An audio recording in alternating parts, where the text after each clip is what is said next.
something that's becoming all too common in our country. A lot of people talking about this here today.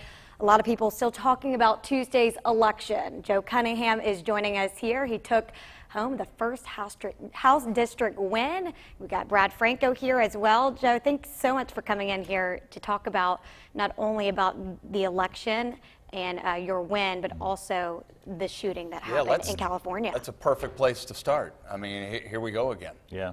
Yeah, I mean, obviously our thoughts and prayers go out to the family members of the victims, law enforcement. It's becoming all too common these days, these types of stories. And, you know, obviously you have to be offering something more than thoughts and prayers, you know, as a leader as well, and look forward to working with people on some common sense solutions that may prevent even one of these instances. One of those things you brought up on the campaign trail a couple times, you talked about bump stocks.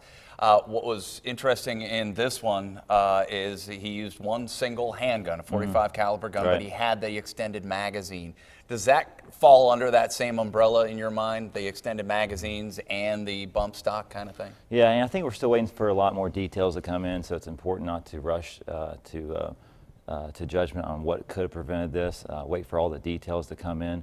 But obviously taking a look at it as a whole, we talked a lot about bump stocks, which turn semi-automatic weapons into automatic weapons, and you know, quite frankly, I don't think they have much of a place.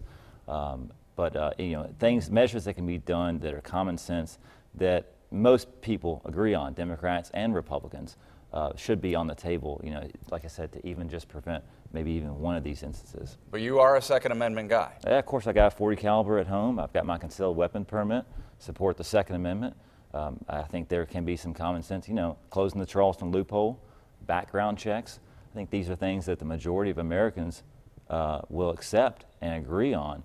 And like I said, if something simple that doesn't infringe on people's Second Amendment rights can be implemented, it can prevent even one tragedy, I think it's worth it. Well, expand a little bit on the Charleston loophole, because we've heard a lot about it. What is it, and how are you going to close it? Right. It's a matter of background checks, and if a person applies for a gun and it does not, you know, the background check does not clear within a couple of days, then they can go ahead and sell the weapon anyways. And it's a matter of, you know, closing that loophole so that the adequate amount of time is allowed to fulfill that background check and make sure that person who's purchasing a weapon can purchase and should purchase it. So. All right, let's talk a little bit about the win. Congratulations, first of all. Talk about what that was like for you, because you know, a lot of people were thinking, all right, here comes number one, he's a newcomer to politics. Number two, he's a Democrat in a district that hasn't sent a Democrat to Congress in almost 40 years. Yeah. Well, we knew we were going to win, you know, going into it. How'd you know that?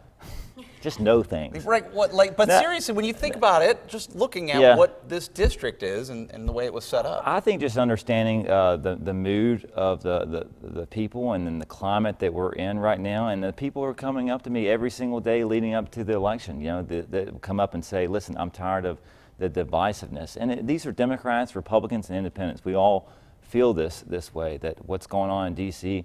it does not represent us, the people, and we have the extremes up there on both sides. You know, Democrats are guilty of it as well, Democrats and Republicans, and it's the reason why things can't get done, is because you don't have level-headed, pragmatic leaders up there who are willing to come to the table with people they may not agree with on everything. But like I go back to saying, even though we don't agree on everything, it should not stop us from working on anything. And I think that some of these things that we can work on by reaching across the aisle, and our campaign was a representation of that as well. Well, congratulations once again, heading to Washington. Good Thanks to see so much. you, and look forward to seeing you soon. Thank you. We could talk all day long about the issues facing the Low Country, facing our country, and we'll certainly have the opportunity to do that moving forward. Laura?